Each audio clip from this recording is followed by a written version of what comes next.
Let's talk about South Korea, though. Martial law being called by the president of South Korea, and don't pretend you could have named the president yesterday before 3 p.m. No, you couldn't. To be fair.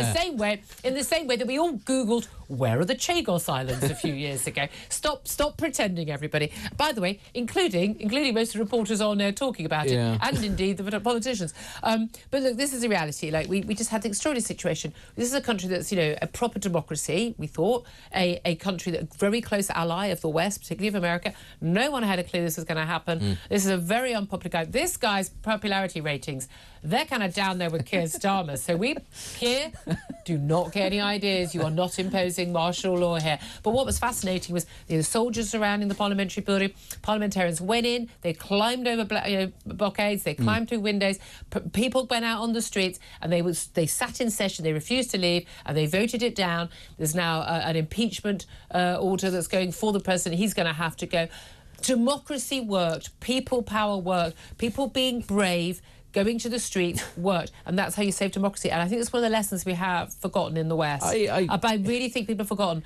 Democracy has to be defended every single day. It's funny that you're talking about approval ratings and opinion polls, though. This guy's sat there in the presidential palace going, but I thought Koreans love strong men. This guy who lives up north, he's got a 100% approval rating, and he shoots everyone that tries to leave. I thought this would work. No, it's. But he claimed it was politicians who were sympathetic to North Korea who were trying to oust him. I think that's quite a useful political tool to have, actually, to everybody who disagrees with you. You go, well, you're a North Korean apologist or spy. Do you know what? I'm just going to very quickly say this, though. Yesterday morning, nobody saw this coming. There was actually another mad story happening in Southeast Asia that was completely pushed off the radar, and that's that the vice president of the Philippines admitted to having taken out a hit on the president of the Philippines because he fears that she fears that she might be assassinated by him. By the way, I thought that was going to be the big story. Message for our politicians: Angela Rayner, do not do that. Yeah, but I thought that was going to be the big story for Southeast, and then out of nowhere, South Korea just goes, "Well, guys." But it is incredible. Let's also talk about France again.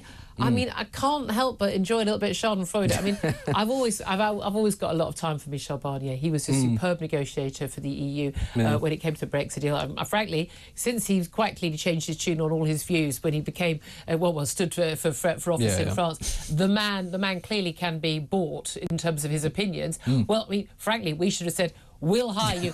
Whatever the EU are paying you, we will hire you for twice as much. That was the thing we never got about Europe, wasn't it? He should negotiate it. I mean, David Frost was in our negotiator in the studio on Monday, and he said, well, they're not on each other's Christmas card list, but they were always very cordial. But so he's the French Prime Minister. He's likely to be, in terms of the French, I love the fact they've gone their fifth republic. He's likely to be the shortest serving Prime Minister, appointed by Emmanuel Macron if he lost his last one. This is after European elections, which had a massive impact in the UK. The only reason why Theresa May fell was because of the European elections. The only reason, again, we never had that massive... We had the promise from David Cameron to actually have a European referendum was as a result of UKIP and Nigel Farage doing well in those European elections. And they've had a massive impact in France. He calls that a snap.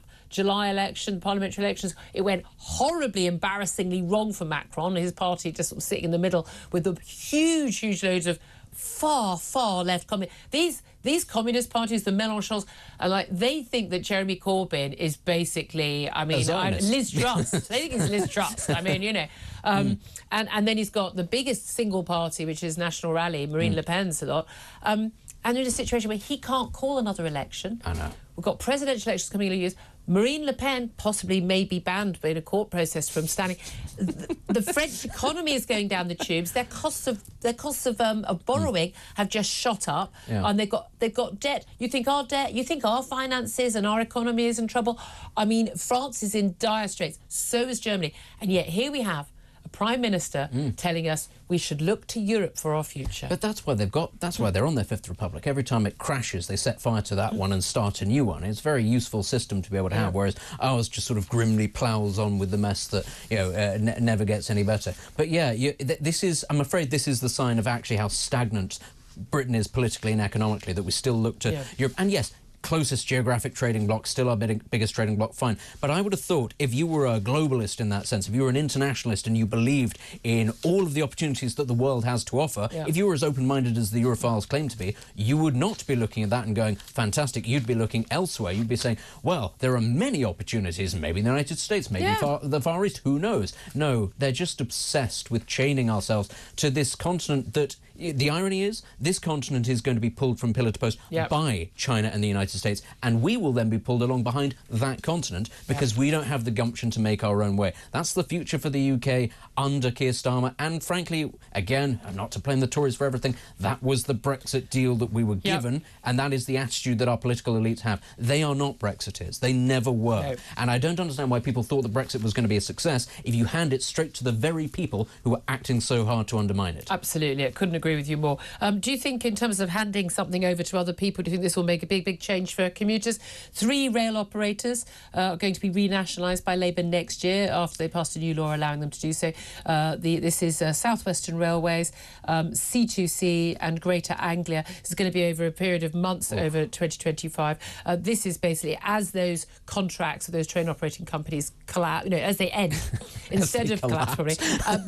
But as they end, they're going to take them back into national ownership. Do you think we are suddenly going to see fantastic railways, loads of trains running on time in great condition? Because there's a lot of people who seem to be under the illusion that the state is really good at running things. I'm going to be honest, as bad as I think nationalising might be, I use Greater Anglia quite a lot, and I don't think it can get a lot worse. I mean, honestly, the rail replacement bus is up. It's dreadful. And I'm afraid to say that it is one of those things where I'm not saying, yes, nationalising is a good thing, but I am saying something desperately has to change because the level of service that we are receiving is unacceptable. But basically, the way we're told we have a privatised system, we don't. It's a rather ad hoc system. We've kind of got the worst of both worlds. We've got sort of state control, state funding, and the tracks, and then we've got private profit motive, which means they're just siphoning off cash rather. And a lot of our railways being owned actually by, same as with our energy companies or water companies, owned by foreign entities. I just find that really bizarre. It seems to be very simple. Unless there is a genuine choice, genuine competition. I feel the same way about whether it's electricity, water, and others. If it's a natural monopoly, you've only got one set of tracks, for instance. It seems to me that it shouldn't. You haven't got the competition that would deliver. The market would deliver better service. Exactly. The only competition is with European railways because they all own stakes in ours and they take the money out and put it into theirs. And then when people go to Europe and they go, "Oh, it's so fantastic! The train's fantastic," you go, "Well, we're paying for it." Why. Yes, absolutely.